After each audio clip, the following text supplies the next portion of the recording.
Hello.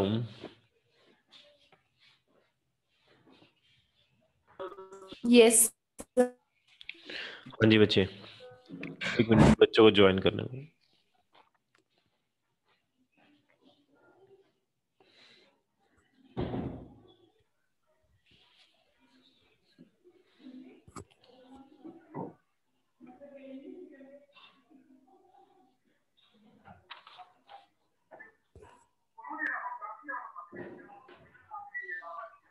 अच्छा, पहले तो मुझे ये बताओ, मैं तुम्हें आगे चैप्टर करवा दूं या रिवीजन करनी है? सर आगे करवा दो, हमारा पेपर है ना स्कूल में। कोई बात नहीं बच्चे, वो तो मैं ना अब बस रिकॉर्डिंग करने पे लगा हूँ। मैं एक दो दिनों में आपको ये 3 से 4 लेक्चर होंगे, 3 से 4 आपने वो तो मतलब एक दिन में कर देने हैं, क्योंकि काफी टॉपिक कट गए हैं इसके। हम्म। उसकी टेंशन ना लेना, वो तो सारे करवा दूंगा। मुझे ये बताओ, अब आगे ही करवा दूं, रिवीजन ना करवाऊं? Good morning sir. Good morning बच्चों। मुझे ये बताओ, आगे करवा दूं? Yes sir. ओके। वैसे तो ऑलमोस्ट हमारा 2 या 3 लेक्चर में मतलब सिलेबस हो जाएगा, क्योंकि इसके ना जो सेमीकंडक्टर के सर्किट वगैरह कट गए हैं सारे। इसके अलावा जीनर डायोड वगैरह कट गए, काफ़ी टॉपिक कट गए हैं। ठीक है, बहुत जल्दी हमारा सिलेबस खत्म हो जाएगा, 3-4 दिनों में ही हो जाएगा। चलो कहते हो तो मैं आगे करवा देता हूँ आपको।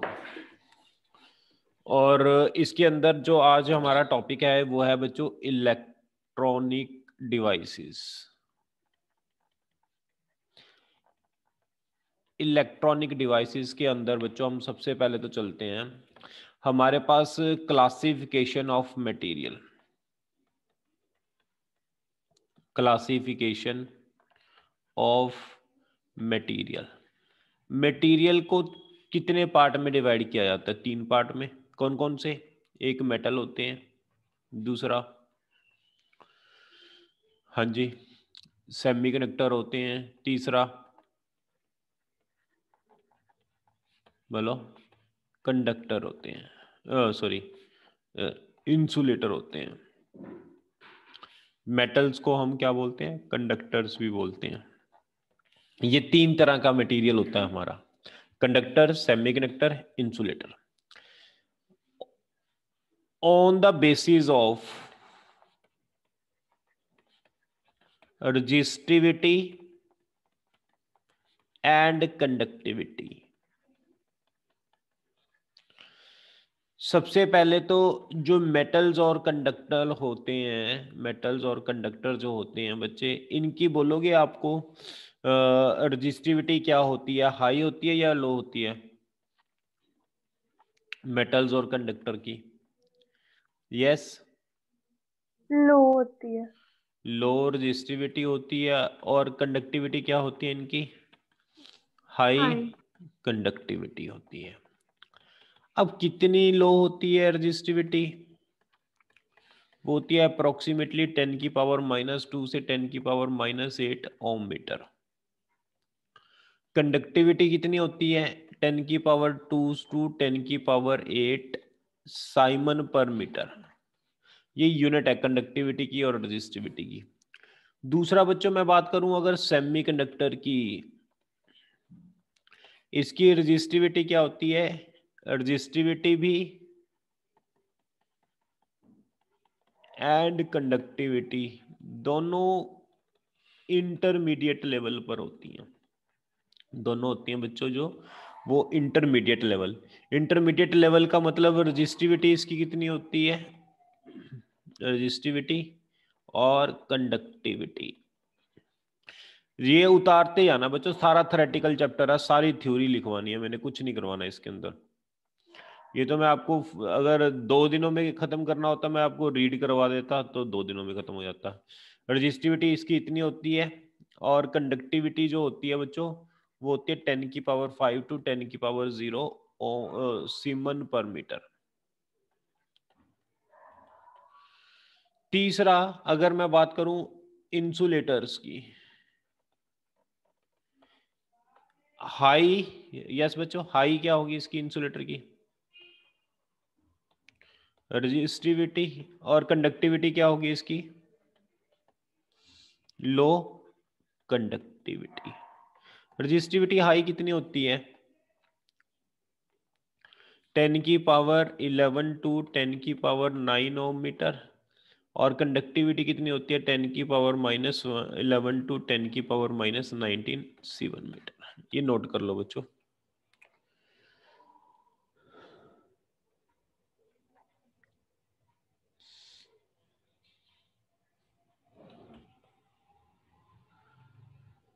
यस, नोट कर लिया?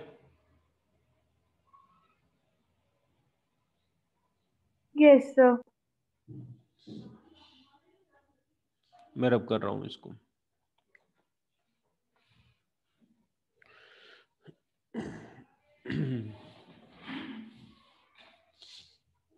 Energy band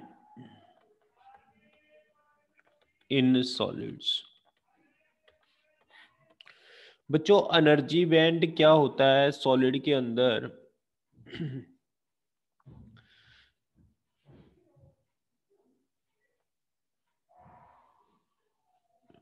the range of energies possessed by an electron in any orbit of an atom in a solid is called energy band। क्या होता है energy band? The range of energies possessed bye an electron in any orbit of an atom is called energy band. कहता है जो हमारे पास electron है वो कितनी मैक्सिमम एनर्जी कैरी करके रखता है उसको बोलते हैं एनर्जी बैंड। जैसे कि मैं आपको बता दूं, इसके अंदर एक होता है बैलेंस बैंड होता है, लिख लो। ये 3 तरह के होते हैं, एक बैलेंस बैंड होता है, दूसरा कंडक्शन बैंड होता है, और तीसरा फॉरबिडन एनर्जी गैप होता है। ये बच्चों 3 तरह के होते हैं। जो इलेक्ट्रॉन एनर्जी प्रोसेस करके रखते हैं उनको बोलते हैं एनर्जी बैंड। अब एक बैलेंस बैंड होता है, एक कंडक्शन बैंड होता है, एक फॉरबिडन एनर्जी गैप होता है।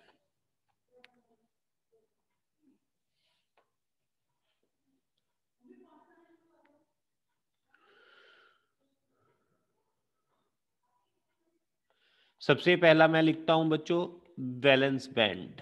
राइट डाउन वैलेंस बैंड क्या होता है। वैलेंस बैंड क्या होता है? The range of energies possessed by valence electrons, possessed by valence electrons is known as valence band. जो एनर्जी वैलेंस शेल के इलेक्ट्रॉन ऑक्यूपाई करके रखते हैं उनको बोलते हैं वैलेंस बैंड। अब मुझे आप ये बता सकते हो वैलेंस बैंड वाले इलेक्ट्रॉन्स क्या होते हैं?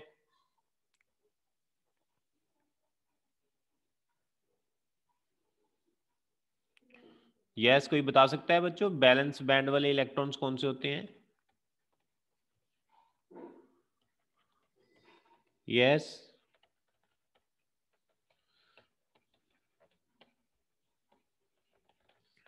हेलो, आवाज आ रही है मेरी बच्चों आपको?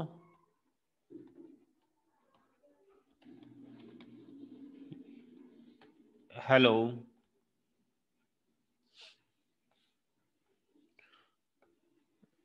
साक्षी, शुभलीन, सिमरन, आवाज आ रही है बच्चों? Yes, sir. हाँ बच्चों थोड़ा सा रिस्पॉन्स करो। बैलेंस बैंड वाले इलेक्ट्रॉन कौन से होते हैं? बताएगा कोई? आपने केमिस्ट्री में पढ़ाई है बैलेंस बैंड वाले electrons? Balance band, valence electrons क्या होते हैं? जो आउटर शेल में इलेक्ट्रॉन्स होते हैं, जैसे सिलिकॉन है, सिलिकॉन के हम अगर लिखते हैं, ये लिखते हैं 1s 14 एटॉमिक नंबर होता है 1s2, यस बोलो, 2s2, 2p6, 3s2, 3p2। ये वैलेंस वाले इलेक्ट्रॉन कौन से हो गए बच्चे? ये आउटर मोस्ट वाले 3s2, 3p2। जो इन इलेक्ट्रॉन के पास एनर्जी होती है उसको वैलेंस बैंड बोलते हैं। क्लियर हुआ बच्चों? Yes yes sir. ओके। इसके बाद बच्चों दूसरा लिखो, कंडक्शन बैंड। ये चैप्टर सारा थ्योरेटिकल है। The range of energy possessed by the range of energy possessed by conduction electrons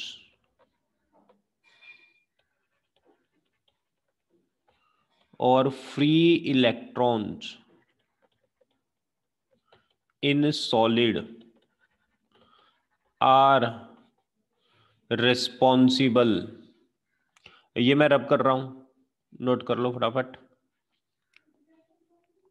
The range of energy possessed by conduction electron or free electrons in solids are, रब कर रहा हूं बच्चों,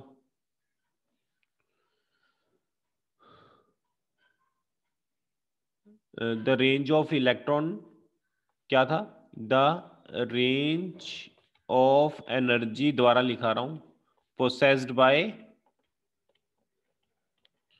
conduction electrons,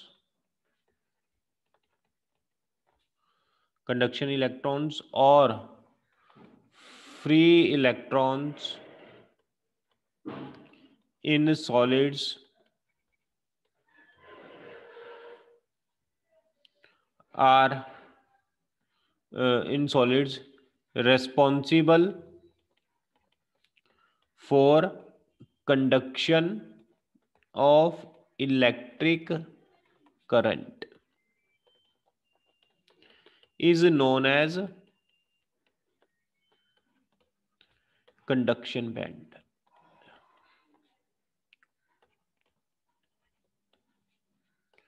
इसको बोलते हैं conduction band.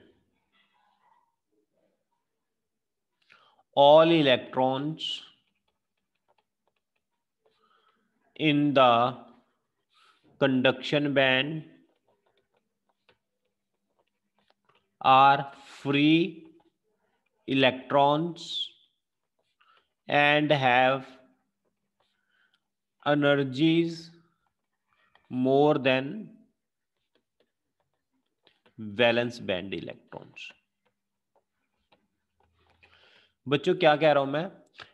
कहता जो इलेक्ट्रॉन फ्री हैं, जैसे मैं सिलिकॉन की बात कर रहा था, सिलिकॉन के अंदर बच्चे 1s2, 2s2, 2p6, 3s2, 3p2, ये आउटर मोस्ट वाले इलेक्ट्रॉन्स को क्या बोलते हैं बच्चों? Balance band electrons.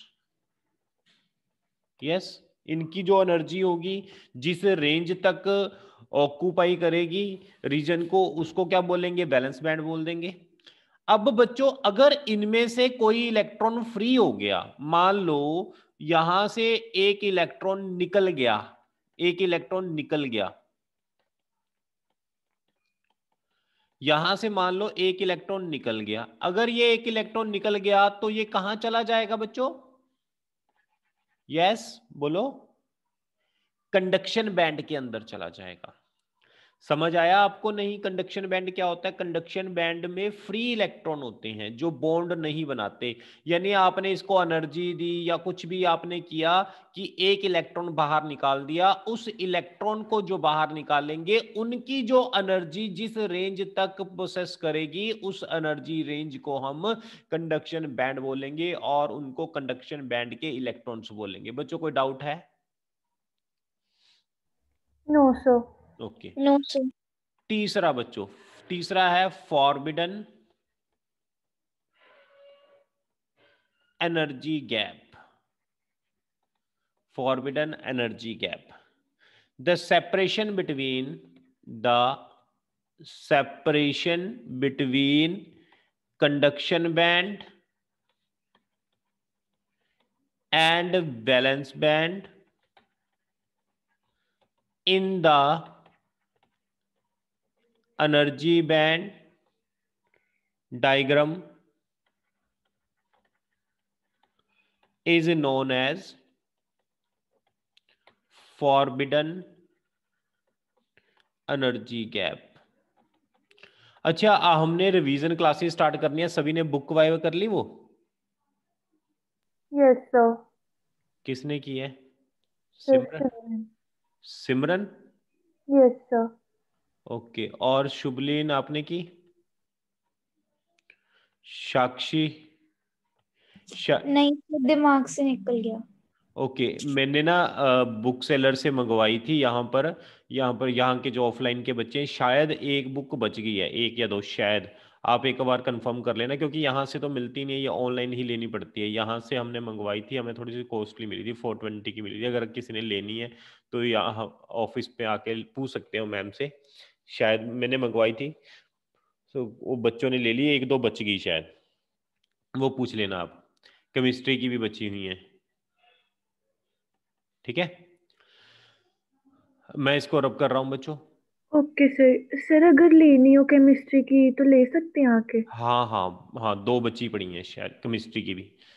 Okay sir. आप ना आज ना हम आउट ऑफ स्टेशन, आज बस मैं आपकी ही क्लास लगा रहा हूँ, मैं और किसी की क्लास नहीं लगा रहा था।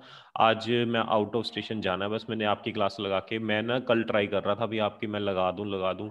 सारा दिन मेरा मतलब बाहर ही निकल गया शॉपिंग पे, तो नहीं लगा पाया मैं कल, मैं रिकॉर्ड भी नहीं कर पाया लेक्चर को। तो ओके मुझे था सर। कि मैं आज तो हर हालत में आपकी क्लास लगा के ही जाऊँ, इसलिए मैं लगा रहा हूँ। और मैं इसके बाद ना आपको वेव ऑप्टिक्स का टेस्ट भेजूंगा सब्जेक्टिव, वो आपने करना है और मुझे करके भेज देना है। इवनिंग टाइम तक आराम से करके पहले पढ़ लेना, टेस्ट से रिवाइज कर लेना, फिर मुझे टेस्ट भेज देना करके, ठीक है? Okay sir. हाँ, मैं इसको थोड़ा सा आगे करवा रहा हूँ। फॉरवर्ड एनर्जी क्या होता है? कंडक्शन बैंड और बैलेंस बैंड में जो डिफरेंस होता है उसको बोलते हैं बच्चों फॉरवर्ड एनर्जी गैप, ठीक है? यहां तक किसी को कोई डाउट तो नहीं है? No sir. ओके। और इसमें एक लाइन और लिख लो, it represents minimum amount of energy, it represent minimum amount of energy. जो मैंने आपको एक्सेल इन फिजिक्स वाली एक्सेल इन फिजिक्स और एक्सेल इन केमिस्ट्री की बुक लगवाई है ना, इसकी थ्योरी को पढ़ना बच्चों बहुत इंपॉर्टेंट है, इससे बाहर पेपर नहीं आएगा थ्योरी से। मैं भी वही थ्योरी यूज करता हूँ ज्यादातर, इस चैप्टर की तो स्पेशली मैं वही थ्योरी यूज करूंगा, क्योंकि इसमें कोई कंसेप्ट है नहीं, सारी थ्योरी है। Minimum amount of energy required for a valence electron to become free और कंडक्शन इलेक्ट्रॉन।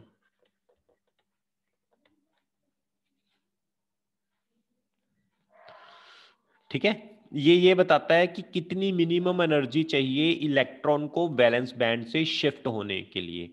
तो मैं अब आपको डायग्राम बना रहा हूं बच्चों, ये है वैलेंस बैंड। बैलेंस बैंड के अंदर जो इलेक्ट्रॉन है वो मैंने यहां पर ड्रॉ किए हैं, और ये है कंडक्शन बैंड। कंडक्शन बैंड के अंदर कौन से इलेक्ट्रॉन होते हैं? जो यहां से टूट गए और यहां तक पहुंच गए, ठीक है बच्चों? और दोनों में जो एनर्जी गैप होता है उसको कौन सा एनर्जी बोलते हैं? एनर्जी गैप बोलते हैं forbidden energy gap. Forbidden energy gap, तो ये मैं ऐसे ऊपर को दिखा रहा हूं energy.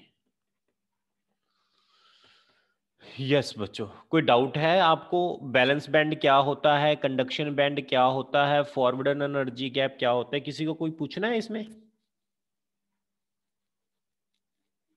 No sir. No sir. Okay, तो मैं इसको रब कर रहा हूं, अगर आपने नोट कर लिया अभी तक आपको मैंने balance band, conduction band, forward energy gap के बारे में बताया है इस चैप्टर में। और अब बच्चों पहले तो इसमें से एक नंबर की डेफिनेशन आ सकती है, चाहे आपको बैलेंस बैंड की आ जाए, चाहे कंडक्शन बैंड की आ जाए, चाहे फॉरवर्ड एनर्जी गैप की आ जाए, तो एक नंबर की डेफिनेशन कंप्लीट होगी। अब ये बैंड फॉर्म होते कैसे हैं, how this balance band, forward energy gap and conduction band forms, ये कैसे फॉर्म होते हैं, अब मैंने इनकी फॉर्मेशन बतानी है आपको। ठीक है, ये मेरा अगला क्वेश्चन है, यानी ये एक आपका पार्ट पूरा हो जाएगा अगर मैंने अगला ये फॉर्मेशन ऑफ बैंड आपको बनाने सिखा दिए, तो हमारा एक टॉपिक इसका चैप्टर का कंप्लीट हो जाएगा। मैं इसको रब कर रहा हूं, formation of energy band.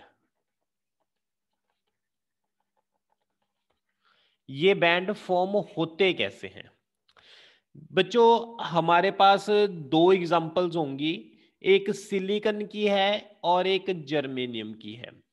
Mainly दो सेमीकंडक्टर्स होते हैं, क्योंकि इस चैप्टर में हमने सेमीकंडक्टर की बात ही करनी है। इस चैप्टर का नाम वैसे सेमीकंडक्टर ही है, तो यहाँ सेमीकंडक्टर की बात करेंगे। सेमीकंडक्टर के अंदर दो सबसे ज्यादा इंपॉर्टेंट सेमीकंडक्टर जो होते हैं, वो एक सिलिकॉन होता है और एक जर्मेनियम होता है। अगर मैं सिलिकॉन की बात करूं, इसका एटॉमिक नंबर 14 होता है। अगर मैं जर्मेनियम की बात करूं, जर्मेनियम को रहने दो अभी, जर्मेनियम को साइड पे लिख लेते हैं। जर्मेनियम की बात करूं, जर्मेनियम का एटॉमिक नंबर कितना होता है पता है किसी को? 32 होता है शायद। इसकी इलेक्ट्रॉनिक कॉन्फ़िगरेशन क्या बनेगी? 1s2 2s2 2p6 3s2 3p2। इसकी क्या बनेगी बच्चों, बताएगा कोई? जर्मेनियम की इलेक्ट्रॉनिक कॉन्फ़िगरेशन। जर्मेनियम को हमने यही यूज नहीं करना, लेकिन फिर भी हम इलेक्ट्रॉनिक कॉन्फ़िगरेशन लिख रहे हैं, क्योंकि ये जर्मेनियम और सिलिकॉन दोनों ही मोस्ट इंपॉर्टेंट सेमीकंडक्टर हैं। जैसा कि इस चैप्टर में हमने सेमीकंडक्टर के बारे में पढ़ना है, तो जर्मेनियम और सिलिकॉन के बारे में ही पढ़ेंगे। इसकी इलेक्ट्रॉनिक कॉन्फ़िगरेशन क्या होगी? 1s2 2s2 2p6 3s2 3p6। कितने हो गए? 6 10 16 18 हो गए। फिर इसके बाद क्या आएगा बच्चों?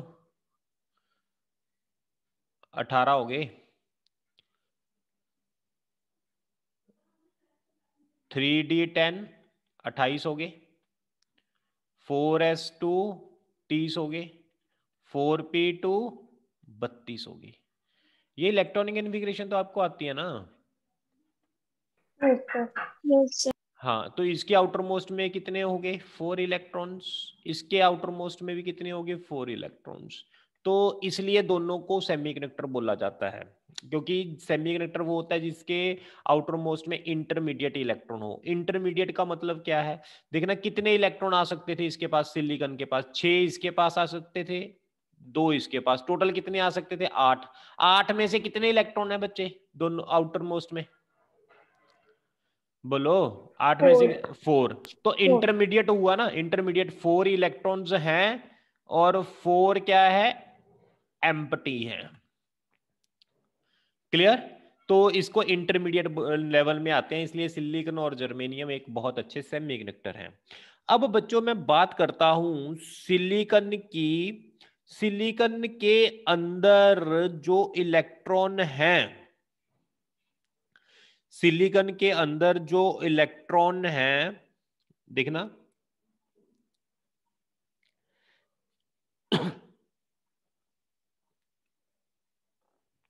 अनफील्ड कौन कौन से और फील्ड कौन कौन से हैं? 3s1 फील्ड है बच्चों, 3s2 फील्ड है, 3p1 फील्ड है, 3p2 फील्ड है। ये तो फील्ड वाले हैं। बोलो अनफील्ड वाले कौन से हैं? 3p3 अनफील्ड है, 3p4 अनफील्ड है, 3p5 अनफील्ड है, 3p6 क्या है बच्चे? अनफील्ड। अनफील्ड है।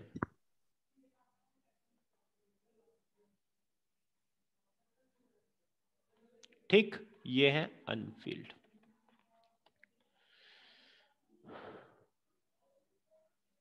अब जब हमारे पास क्या होता है, एक फील्ड वाले और एक अनफील्ड वाले एक दूसरे के पास आते हैं, दोनों जब एक दूसरे के क्लोज आते हैं, तो काफी ज्यादा पॉसिबिलिटीज बनती हैं इनके एनर्जी स्प्लिट होने की।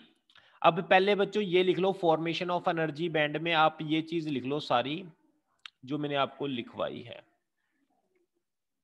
ये जो बॉक्स में डाली है ना, फटाफट लिख लो। सिलिकॉन को लिखना चाहते हो तो साइड में लिख सकते हो, और जर्मेनियम को लिखना चाहते हो तो साइड में लिख लो।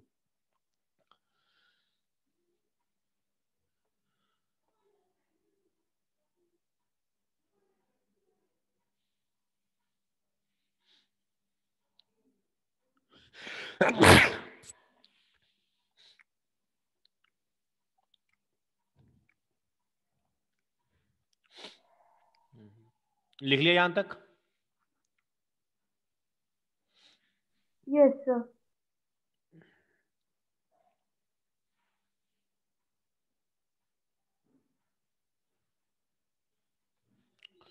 There are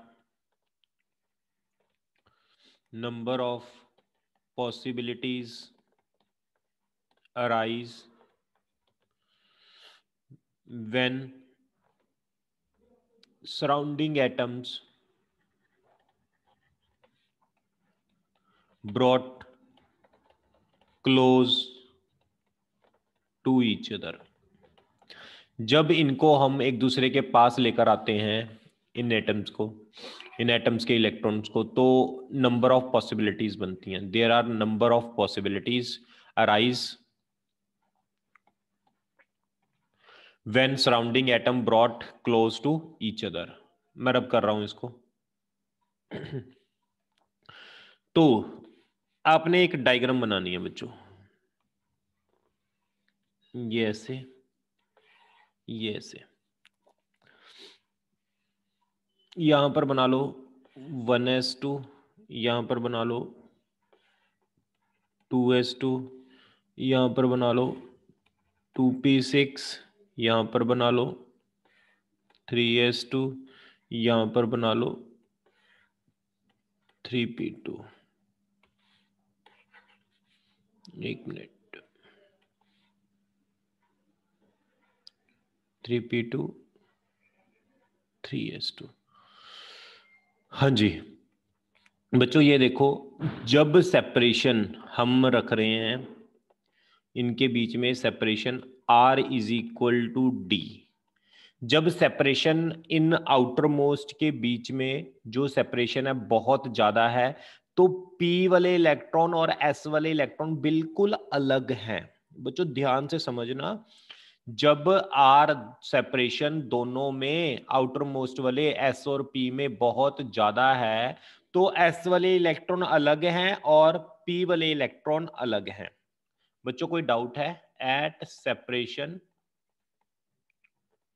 डी सेपरेशन पर क्या हो रहा है? All the energy levels are sharp and no splitting has started. इसके अंदर कोई भी स्प्लिटिंग नहीं है। यस बच्चों, कोई डाउट है यहां तक? R = D पर ये सारे एनर्जी लेवल एक दूसरे से दूर हैं और कोई इनके अंदर स्प्लिटिंग स्टार्ट नहीं हुई।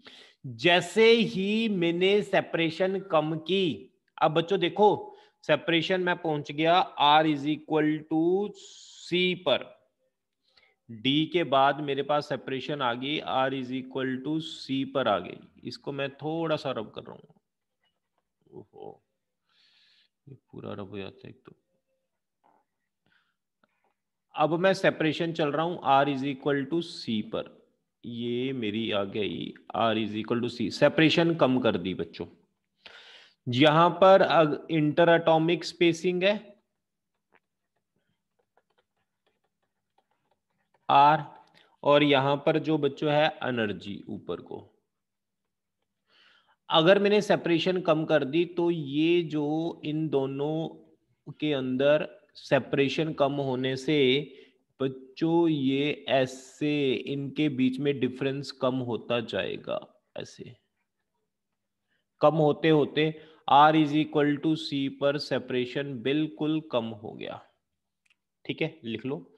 इसके बाद अगर मैं बच्चों थोड़ा सा और पीछे जाता हूं, थोड़ा सा और पीछे, कहां पर जाता हूं, R is equal to b पर, तो ये सेपरेशन बिल्कुल खत्म हो जाती है R is equal to b के बाद। और अगर मैं थोड़ा सा और पीछे जाता हूं तो इनके बीच क्या होता है, जो भरे वाले इलेक्ट्रॉन्स होते हैं वो नीचे चले जाते हैं, फील्ड वाले, जो फील्ड वाले इलेक्ट्रॉन्स होते हैं बच्चों वो नीचे चले जाते हैं, इधर को बना दो। और एम्प्टी वाले इलेक्ट्रॉन जो होते हैं बच्चों वो ऊपर जाने लग जाते हैं, ऐसे। यहां पर अगर आप R is equal to a पर पहुंचते हो, ये है बच्चों point R is equal to a वाला, तो भरे वाले इलेक्ट्रॉन कहां आ गए बच्चों, ये नीचे आ गए, और एम्प्टी वाली रेंज ऊपर आ गई, ऐसे। इसको नाम देते हैं बच्चों valence band, this is called valence band. और इसको नाम देते हैं बच्चों कंडक्शन बैंड। ये बताएगा कोई ये क्या है, अपने आप बता सकते हो मुझे, ये चीज क्या है, ये वाली, यस फॉरबिडन एनर्जी क्या? Yes, this is called forbidden energy gap. ये ऐसे फॉर्म होते हैं बच्चों, इनकी इंटरएटॉमिक स्पेसिंग कम करने से क्या होता है, एक पॉइंट ऐसा आता है कि भरे वाले बिल्कुल अलग हो जाते हैं और एम्प्टी वाले बिल्कुल अलग हो जाते हैं। यानी बच्चों कहने का मतलब ये है, एट सेपरेशन, दूसरा पॉइंट लिखो, एट सेपरेशन सी वाले पॉइंट पर क्या हो रहा है, ऑल फील्ड एनर्जी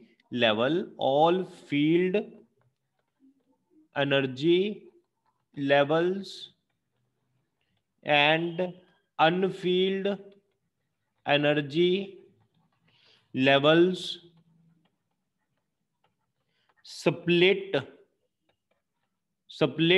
into 10 की power 23 each,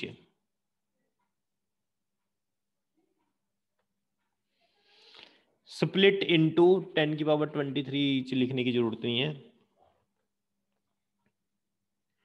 split into all field levels and unfilled split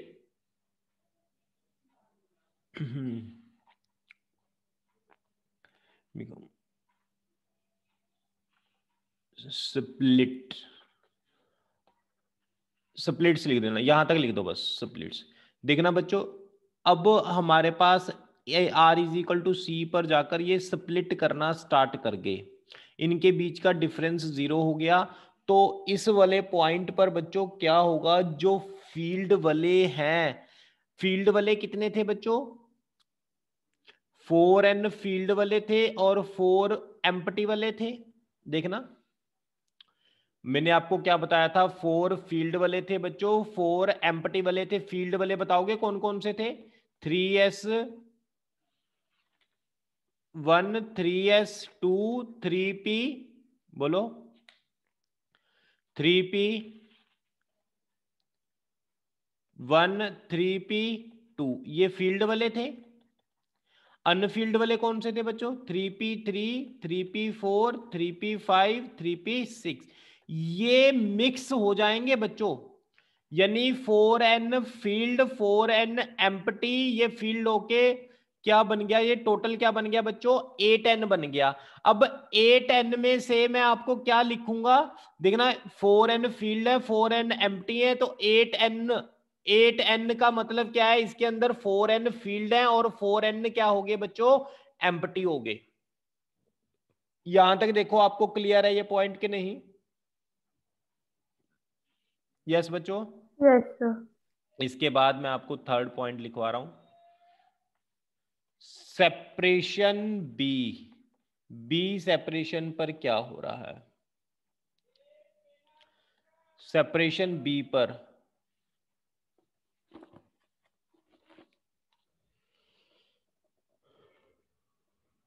splitted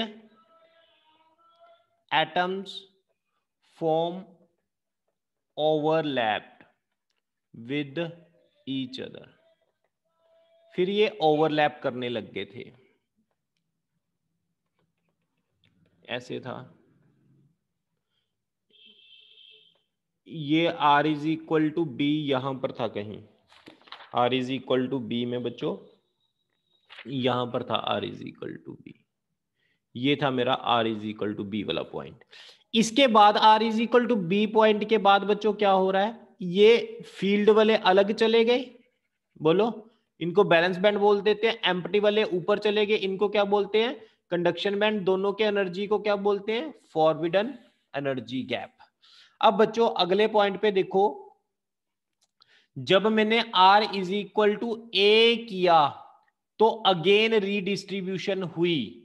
हाँ जी, एट सेपरेशन बी तक 4n वाले अलग हैं और 4n और एम्प्टी और फील्ड वाले मिक्स हो गए, तो 8n में से 4n फील्ड एंड 4n क्या है बच्चों, एम्प्टी हैं। आप लिख सकते हो R is equal to b तक 4n एम्प्टी एंड 4n क्या है बच्चों, इलेक्ट्रॉन फील्ड हैं। आउट ऑफ क्या है 8n में टोटल 8 हो गए इलेक्ट्रॉन्स, 8 में से 4n एम्प्टी है, 4n फील्ड है। बच्चों B और C पॉइंट पर ये मिक्स हो गए हैं। पहले S वाले अलग होते थे, पहले फील्ड और एम्प्टी अलग अलग थे। यस बच्चों, पॉइंट 1 में एम्प्टी अलग थे, फील्ड अलग थे, लेकिन एट B पर जाकर ये दोनों आपस में मिक्स हो गए। मिक्स होने का मतलब टोटल 8n में से 4n एम्प्टी हैं और 4n क्या है बच्चों, फील्ड हैं। यहां तक कोई डाउट तो नहीं है किसी को? No sir. ओके बच्चों, लास्ट पॉइंट रह गया, लास्ट पॉइंट। अब इसके बाद दोबारा फिर रीडिस्ट्रीब्यूशन स्टार्ट होगी। अब इसके बाद रीडिस्ट्रीब्यूशन कैसे होगी कि जो फील्ड वाले हैं बच्चों वो नीचे रह जाएंगे और एम्प्टी वाले ऊपर चले जाएंगे। एम्प्टी वाला रीजन हम ऊपर बना देंगे, फील्ड वाला रीजन नीचे बना देंगे। जो एम्प्टी वाला रीजन है जो ऊपर चला गया उसको कंडक्शन बैंड बोलेंगे, जो फील्ड वाला रीजन नीचे चला गया उसे बोलेंगे वैलेंस बैंड। तो लिखो फटाफट ये पॉइंट, फिर मैं इसके बाद आपको एक बार रिपीट करवा दूंगा। एट सेपरेशन ए सेपरेशन पर क्या हो रहा है, अ redistribution takes place such that all field levels 3s1 3s2 yes 3p1 3p2 and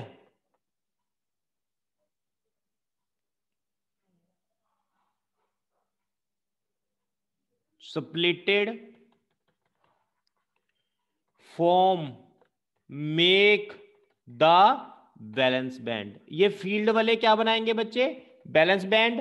and all unfilled, yes बोलो, अनफील्ड एनर्जी लेवल्स कौन कौन से थे बताओगे जल्दी, 3p3 3p4 3p5 3p6 क्या बनाएंगे बच्चों, and splitted forms make the conduction band, ये बना लेंगे conduction band. Separation between valence band and conduction band is called forbidden energy gap. बच्चों कोई डाउट है यहां तक?